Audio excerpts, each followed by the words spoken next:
Hello my friends and welcome back to the channel. You may be feeling fed up, flat, tired, asking yourself the question daily, is this worth it? You may be ready to give up and hit the fuck it button.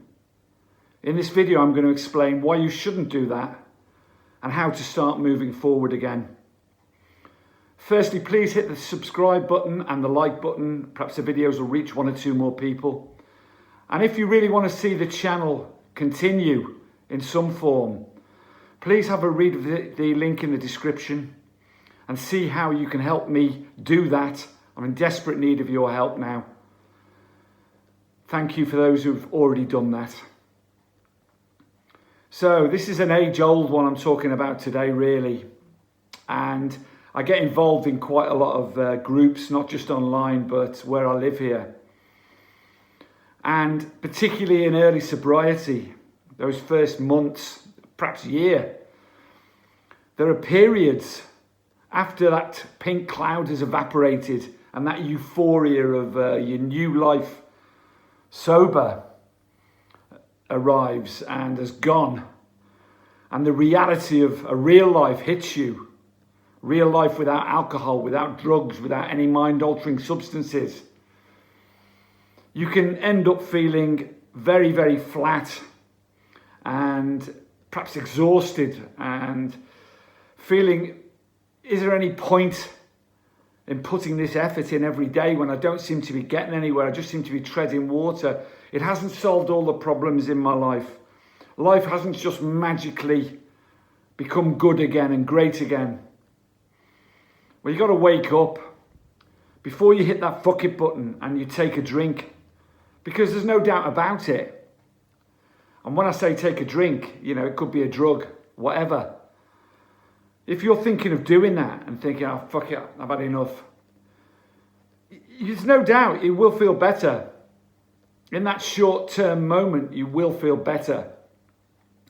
For an evening, for an hour, for a couple of hours. Until the craving and the obsession overtakes you again. And you're back on that hamster wheel, that merry-go-round of addiction again, and misery, and pain, and suffering, and horror. And undoubtedly, if that carries on, it will end in serious illness and death.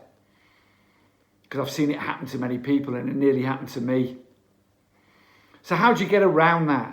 I'm going to give you 3 reasons, really, why you shouldn't hit that fucking button. And really about not lowering your expectations necessarily, but making your targets and your goals realistic.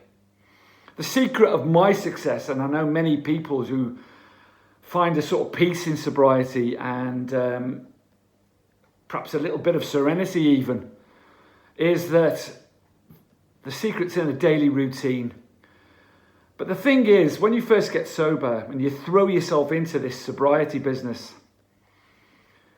you can make that routine extremely difficult and unsustainable. It's like a diet, you know. Extreme diets are never sustainable.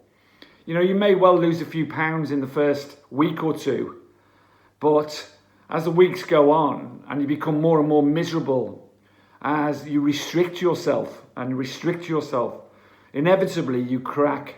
And again, fuck it. I'm having a cream cake. I'm having whatever it is. And binge and binge and binge. They're not sustainable. So the secret of your success in sobriety, first of all, is in your daily routine, which is really important. What you do every single day. When no one's watching you, that's called integrity, really. Because that's really important. You know, it's not about posting your success online or telling people about it. It's what you do when you're on your own. That routine, that strength, that's how you gain it. So you make the routine sustainable in the long term. You don't make it so difficult and so tough that you're never going to keep it up. You make it and you take small steps and small steps and small steps and build up till you're including stuff in there that is habitual and you're doing it without thinking. It's non-negotiable. For those of you who are feeling flat now, there is a promise, and it's not a glib promise. It will get better if you get stuck into that routine I've just said and make it sustainable. things will get better. And I'll just give you one example, first of all, and that's over for me the last 8 days, where I've had my beautiful family, who've all, God bless them, made the effort all at once to come and visit me here. And because I can't travel at the moment, with reasons I can't bore you with, nothing serious, but it just means I can't leave the country until something's resolved. But they all made the effort to come and see me. My family could have given up on me a long, long time ago. Really could.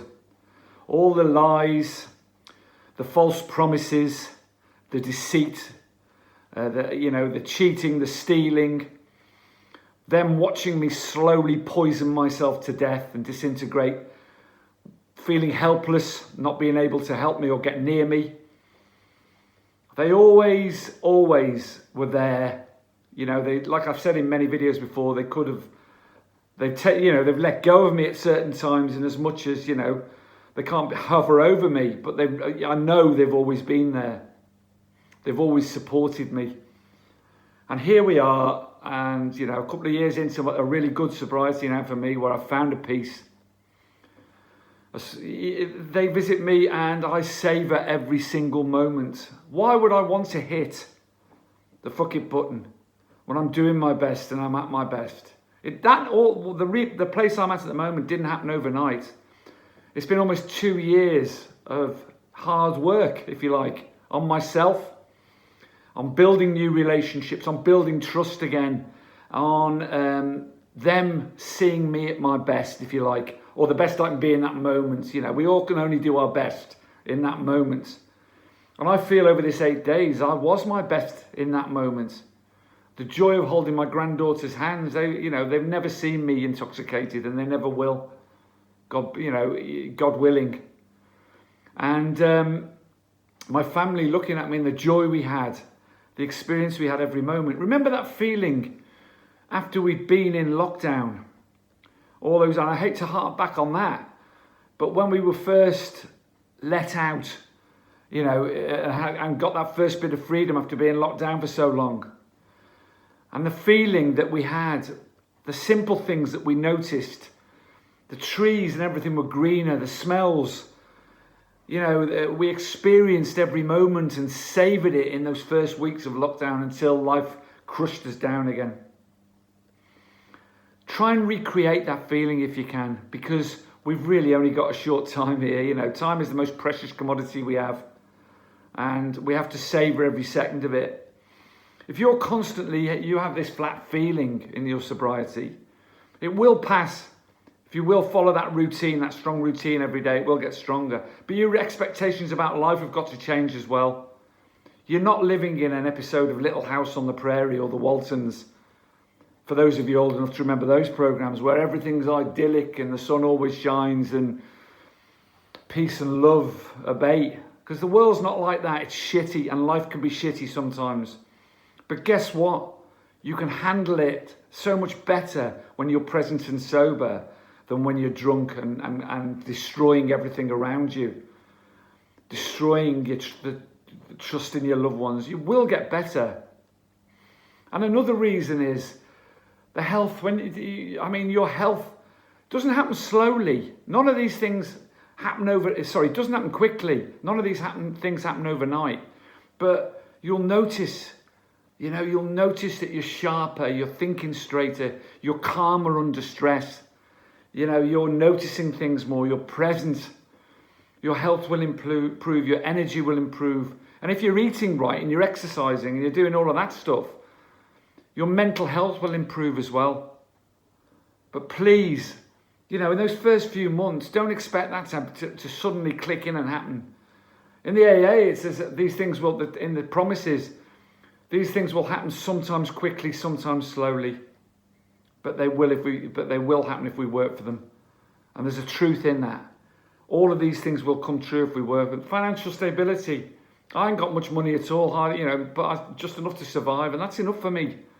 It's enough, because I'm finding peace in just being alive, if you like. And I know that sounds wanky and trite and all the rest of it, but that will happen. After all the misery of all those years of addiction, that will happen. And having your family look at you with that love and admiration is worth every second of pain, every second of hard work that you put in. It's one day at a time, this. Get your routine sustainable. Work hard at it every day. Work hard at it when no one's watching you. And all these things will come true for you. You'll find a peace, but appreciate life more. Start doing a gratitude list every morning. Start being glad to be alive instead of moaning and groaning about it, even in the shitty times. Someone I love very much explained it best to me. You know, we thought we were going to lose her. She had cancer, and you'll find anyone that's had a brush with their own mortality will see the world through different eyes, because they suddenly realise how precious every moment is, how precious it is to hold your granddaughter's hand and give them a hug, how precious it is to look out at nature and breathe in the air and just to be alive. And as wanky as all that sounds, it's true. Appreciate every moment in time, every moment you've got. Carpe diem, my friends. Stay strong, keep working, keep getting stronger. Much love to you all. Please subscribe and like the videos. Thank you very much. Bye-bye.